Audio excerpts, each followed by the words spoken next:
लोकसभा चुनाव बेहद नजदीक हैं। 19 अप्रैल से शुरुआत होने वाली है।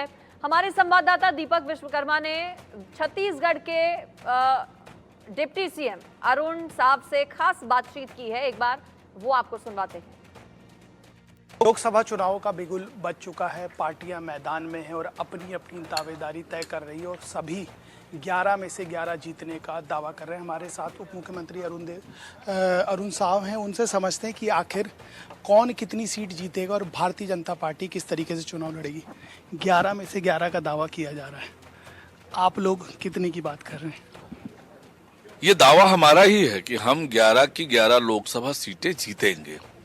पिछले 10 सालों में नरेंद्र मोदी जी ने जो आम लोगों के जीवन में परिवर्तन लाने का काम किया है, गांव, गरीब और किसान की तरक्की और बेहतरी के लिए जो काम किया है, आज देश को आंतरिक रूप से बाह्य रूप से जिस प्रकार से सुरक्षित किया है, दुनिया में भारत का मान सम्मान और गौरव बढ़ाया है, देश की अर्थव्यवस्था को मजबूत किया है, तो आज देश की जनता आगे बढ़कर नरेंद्र मोदी जी को तीसरी बार प्रधानमंत्री बनाने के लिए आ रही है।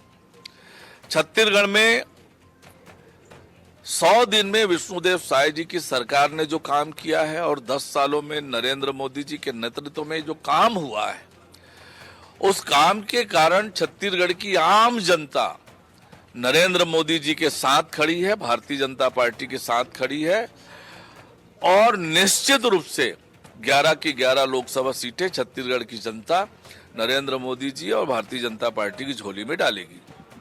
भारतीय जनता पार्टी में जितना स्मूथ चल रहा है, उतनी कल्पना तो भाजपा को आज से 100 दिन पहले नहीं थी। कांग्रेस के पास वही स्थिति थी। मौजूदा स्थिति में कांग्रेस पूरी लड़खड़ा गई है। देवेंद्र यादव के खिलाफ कांग्रेसी हो गए हैं, भूपेश बघेल के खिलाफ हो गए हैं, कवासी लखमा के खिलाफ हो गए और एक आध व्यक्ति कोई और बचा हो तो आप गिनवा दीजिएगा। ये हो क्यों रहा है कांग्रेस में? देखिए, कांग्रेस डूबती हुई जहाज है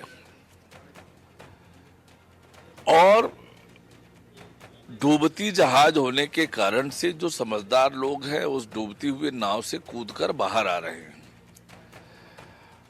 और आपस में लड़ भी रहे हैं। जिस प्रकार से कांग्रेस के प्रत्याशियों को कांग्रेस के कार्यकर्ता और पदाधिकारी ही स्वीकार नहीं कर रहे हैं, तो जनता कैसे स्वीकार करेगी उन्हें? और इसीलिए हमने कहा कि 11 की 11 लोकसभा सीटें भारतीय जनता पार्टी जीतेगी। लेकिन जो कांग्रेस में उथल पुथल चल रहा है, उसके आरोप भी आप ही लोगों के ऊपर लग रहे हैं कि आप ही लोग बैकडोर से इन नेताओं को हवा दे रहे हैं। देखिए, भारतीय जनता पार्टी के साथ जनता पूरी ताकत से खड़ी है और इसलिए भारतीय जनता पार्टी को कांग्रेस के अंदरूनी मामलों में दखल देने का, कांग्रेस के लोगों को अपनी पार्टी में मिलाने के लिए कोई प्रयत्न करने की बिल्कुल भी आवश्यकता नहीं है। आज कांग्रेस के नेता क्यों कांग्रेस पार्टी छोड़ रहे हैं? कांग्रेस में कोई नेतृत्व नहीं है, कांग्रेस के कोई कार्यक्रम नहीं है, कांग्रेस ने कभी कुछ ऐसा किया नहीं है कि जनता उनके साथ हो। जब जनता दूर जाती है तो राजनीतिक कार्यकर्ता भी दूर जाता है उस पार्टी से। तो जब जनता दूर जा चुकी है कांग्रेस पार्टी से, इसलिए कांग्रेस के जो समझदार नेता हैं कांग्रेस को डूबती हुई नाव मानकर उससे बाहर आ रहे हैं। भारतीय जनता पार्टी तो देश की जनता की सेवा, प्रदेश की जनता की सेवा में लगी है। कांग्रेस पार्टी को कमजोर करने के लिए हमारे पास समय भी नहीं है। हम तो जनता की सेवा में मोदी की गारंटी को पूरा करने में लगे हुए हैं और इसलिए ये जो आरोप है ये बेबुनियाद और निराधार है। छत्तीसगढ़ में एक ऐसी सीट है जहां से 4 कैंडिडेट चुनावी मैदान में हैं और चारों वहां से नहीं चुनाव लड़ रहे। दुर्ग की वो सीट है। आपकी पार्टी से भी एक व्यक्ति है जिनको कोरबा भेज दिया गया। ताम्रध्वज साहू महासमुंद चले गए, भूपेश बघेल राजनांदगांव चले गए और एक नया और चेहरा था वो बिलासपुर चला गया। ऐसा आखिर हुआ क्यों है? देखिए, ये तो राजनीतिक दलों की अपनी रणनीति होती है और उस रणनीति से सभी राजनीतिक दल अपने प्रत्याशी तय करते हैं। पर जहां तक भारतीय जनता पार्टी का मामला है, सरोज पांडे जी हमारी राष्ट्रीय पदाधिकारी हैं और राज्यसभा सांसद होने के नाते कोरबा लोकसभा के पालक सांसद के नाते लगातार कोरबा में उनका आना जाना रहा है। कोरबा के कार्यकर्ताओं के साथ मिलकर जनता के बीच जाकर उन्होंने काम किया है और इसलिए भारतीय जनता पार्टी ने सरोज पांडे जी को वहां प्रत्याशी बनाया है। पर जहां तक कांग्रेस का बात है तो कांग्रेस की टिकट पर कोई चुनाव लड़ने को तैयार नहीं है, कोई टिकट लेने को तैयार नहीं था। कांग्रेस पार्टी ने मजबूरी में इन स्थानों ऐसा हो क्यों रहा है? आज से 100 दिन पहले तक यही कांग्रेस है जो बता रही थी सब कुछ अच्छा है, सब कुछ हरा हरा है। 100 दिन बाद ऐसा क्या हो गया? क्या कर दिया आप लोगों ने? देखिए, कांग्रेस के बातों पर आप भरोसा बिल्कुल मत करिए। ये वही कांग्रेस है जो विधानसभा चुनाव से पहले कहती थी 75 पार 75 पार। पार ही हो गए, वो सत्ता से पार हो गए।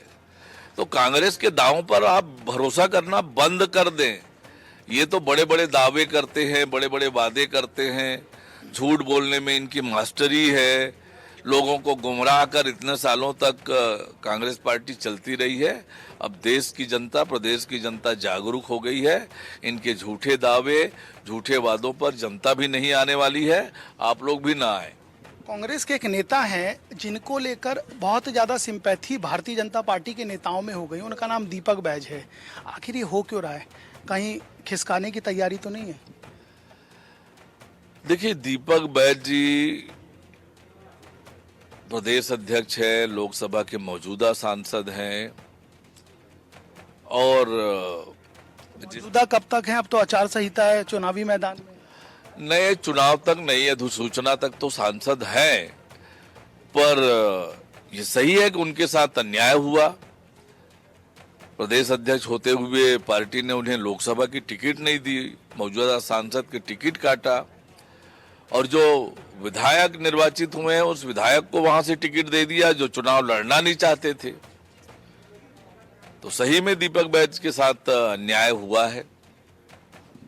सिंपैथी ज्यादा आ रही है, कुछ और तो नहीं चल रहा है?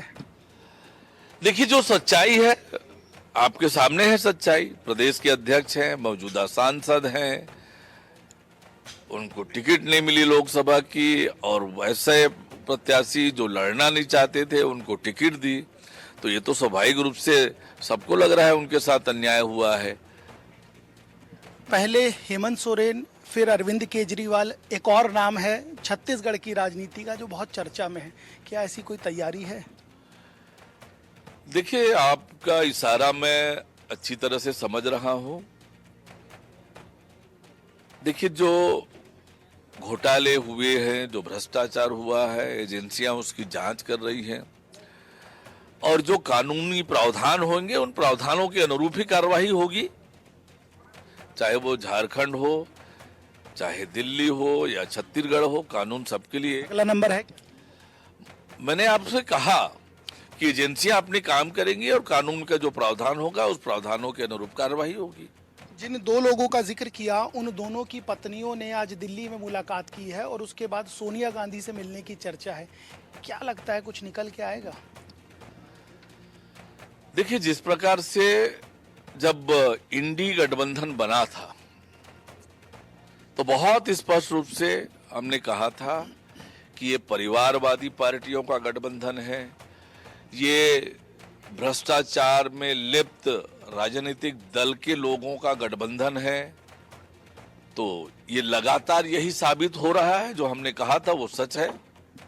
राहुल गांधी ने ये कहा है कि Bharatiya Janata party tax terrorism है, इसको आप कैसे देखते हैं? देखिए, राहुल गांधी जी के बात पर बहुत गंभीरता से मत लीजिए। राहुल गांधी जी क्या बोलते हैं, क्या कहते हैं, जब कानूनी प्रावधान के अनुरूप कोई कार्रवाई होती है तो उन्हें तकलीफ होती है। भारतीय जनता पार्टी कानून और संविधान को मानने वाली पार्टी है और जो भी कार्रवाइयां हो रही है वो कानून सम्मत हो रही है। आपने गंभीरता से लेने के लिए मना किया, लेकिन फिर भी उनसे जुड़ा एक और सवाल पूछ लेता हूं। उनका एक बयान काफ़ी सुर्खियों में है। वो हर समय ये कहते नज़र आ रहे हैं अब कि कभी तो भाजपा जाएगी। जब कांग्रेस आएगी तब सबका हिसाब किया जाएगा। आखिर वो ऐसा कह क्यों रहे हैं और कब की चर्चा कर रहे हैं? क्या ये धमकी नहीं है? राहुल गांधी जी धमकाने की कोशिश कर रहे हैं। और किन्हें धमका रहे हैं, क्यों धमका रहे हैं? पर उनकी कोई धमकी से डरने वाला नहीं है, क्योंकि ये कभी होने वाला नहीं है। कांग्रेस तो डूबती हुई जहाज है। कांग्रेस डूबती हुई जहाज है। दोबारा लोकसभा पे आ जाता हूँ। भूपेश बघेल खुद चुनाव लड़ रहे हैं, आप प्रदेश अध्यक्ष भी रहे हैं, अब उप मुख्यमंत्री हैं। राजनांदगांव की सीट पर कितना असर डाल पाएंगे?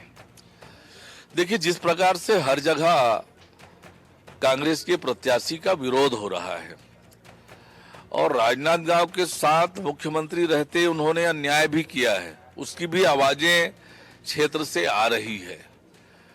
और राजनांदगांव की जनता उन्हें बैरंग वापस भेजेगी। 11 में से कितनी? 11 में से 11 सीटें भारतीय जनता पार्टी जीतेगी। बहुत शुक्रिया इंडिया न्यूज से बात करने के लिए। धन्यवाद।